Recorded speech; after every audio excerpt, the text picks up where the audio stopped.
the last part of our 10-part series concerning the Apocalypse, concerning Armageddon and new beginnings. We are now in the new beginnings, the new heaven and the new earth. We went through our history of the present day world.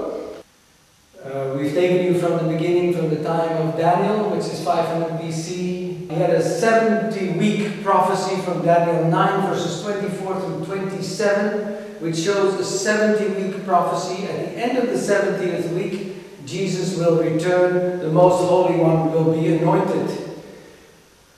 69 weeks have passed. 1 week was left, and we've cut that week loose to float on the timeline of history. We know that at the end, Jesus will come back. We know at the start, it says, He shall confirm a covenant with many for 1 week. We know this is the covenant that is signed by the Antichrist, as the Bible calls him.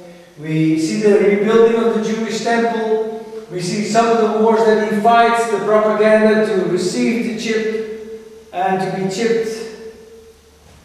In the middle of the week, it says in Daniel 9:27, He shall cause the sacrifice and the oblation to cease. So He will stop the Jewish worship, the animal sacrifice.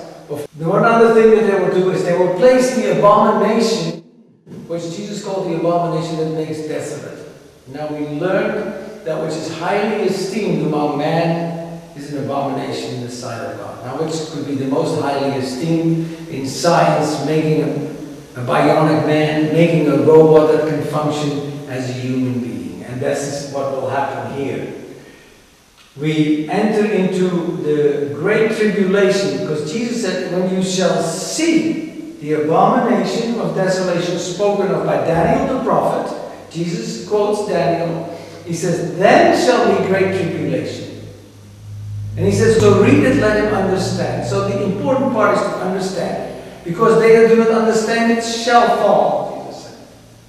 And here, we go all the way through the end. We end with the atomic war, and Jesus taking us out of there. And then on earth will be the vials of the wrath of God, which are the after effects of the atomic war. We also see the seven trumpets of the tribulation, which are asteroids, meteorites. We went through this on earlier parts.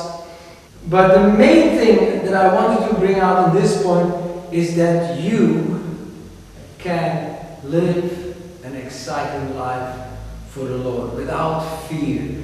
Death and fear really don't have such a strong grip on you when you have the Lord. If we leave God out of the picture, then of course it is a different thing. But if we live our life for Jesus and dedicate it to Him, nothing really can go wrong. But I would like to say a small prayer with you. So you can have Jesus in your heart. And you can be protected through the days ahead. Because He says, he that careth not for his own is worse than an infidel. So if we don't care for our children, we are considered an infidel. If we ask Jesus in our heart, we become one of God's children.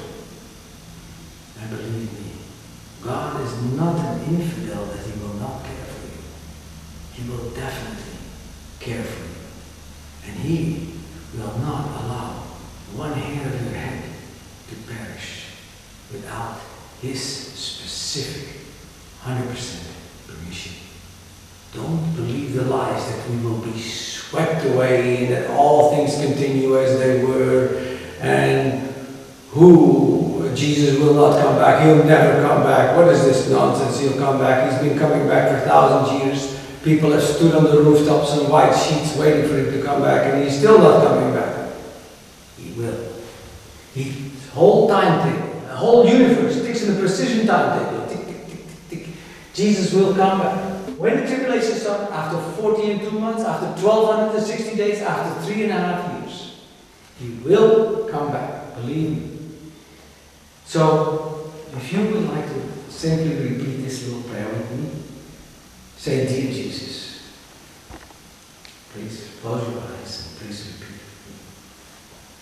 Dear Jesus, please forgive me for my selfishness and the wrong decisions that I've made. Thank you for giving your life for my sins. Please give me your gift of eternal life and help me to love you and others. And to learn about you from your word, the Bible. The Bible is God's word. Learn it. Soon it'll be the only truth that you can stand on in a world that is swamped with lies. Where lies is truth and where truth is considered lies. The only thing that you will be able to hold on to is what is written here, ladies and gentlemen. And not as a dusty book on the shelf. Take it down and use it. Read it, study the Gospels, study the immense wisdom in the parables of Jesus, the immense, amazing wisdom that is put in simple human words. It is incredible. It is incomprehensible. It is so beautiful. And you say, that was in the Bible? Really? That dusty old book?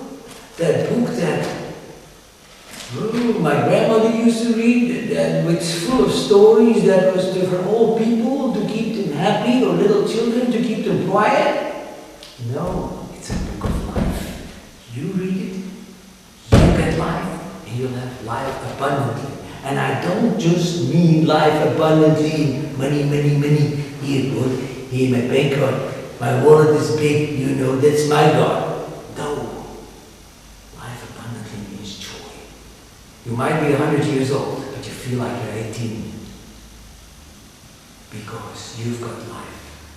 You've got Jesus. You've got His Spirit. Jesus said, he that overcometh shall inherit all things. Would you like to overcome? Would you like to inherit all things? Would you want to live in a new heaven and earth without fear, without stress, without making deadlines, meeting this, meeting that? I would like you